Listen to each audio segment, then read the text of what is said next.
শর্টসে তো বিয়ের দিনের খাবার দাবার দেখলে, বাট আজকে যে ফুল বিয়ের উপলক্ষে সবাইকে খাওয়ানোর জন্য এত বড় একটা পার্টি থ্রো করেছে, তো আজকের দিনের খাওয়া দাওয়ার কি তোমরা দেখবে না? বলে চলো আজকে তোমাদেরকে দেখাচ্ছি ডে 2 এর খাওয়া দাওয়ার। ঠান্ডা ঠান্ডা আম পান্না এবং পেঁয়াজি পকোড়া। আম পান্না আমি খাইনি কারণ আমার গলার অবস্থা সেদিন অনেকই খারাপ ছিল, তো আমি পকোড়া খেয়েছিলাম। এরপরেই চলে গেলাম মেন কোর্সের দিকে, যেখানে প্রথমেই সার্ভ করা হলো গরম গরম ভাত এবং শুটকির চাটনি। তোমরা যারা যারা শুটকির চাটনি ভক্ত ওরা প্লিজ একটা বড় একটা লাইক করে যাও। এরপরে পড়ে গেলো গরম গরম ডাল এবং বেগুনি।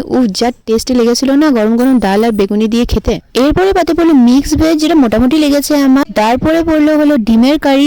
কি বলবো, যে বিয়ে বাড়িতে আমি ডিমের কারি পাই না ফ্রেন্ডস, যদি কিছু না থাকে আমি ডিমের কারি দিয়ে খেয়ে উঠি, বা আরো অনেক কিছু আছে তার জন্য আমি একটু কন্ট্রোল করলাম। এরপরে পাতে পড়ে হলো কাতলা কালিয়া, আর কাতলার পিসটা দেখো আমার পাতে আমার পছন্দের পেটির পিস পড়েছিল, তো সেটা দিয়ে তো আমি আরামসে সুন্দরভাবে মাখিয়ে খেলাম। দেন পাতে পড়লো হলো চিকেন, আর চিকেনের পিসগুলো কিন্তু আমার পাতে খুব ভালো ভালোই পড়েছিল, একদম খাওয়ার মতো। বাট একটাই আফসোস হয়ে গেলো যে আলু পড়েনি, আলু ওদের পাতে পড়েছিল, আর নিতেও আমার একদমই ইচ্ছে নেই কেননা আমার পেট অলরেডি ফুল হয়েছিল ততক্ষণে। ভাত আমি আর বেশি নিইনি কেননা আমি আরো বেশি ভাত নিলে আমি হয়তো সবজিগুলো খেতে পারবো না, তো আমি এগুলো আরামসে খাচ্ছিলাম। এরপরে গেস করো ফ্রেন্ডস কিসের চাটনি দিলাম আমাকে? আমের চাটনি।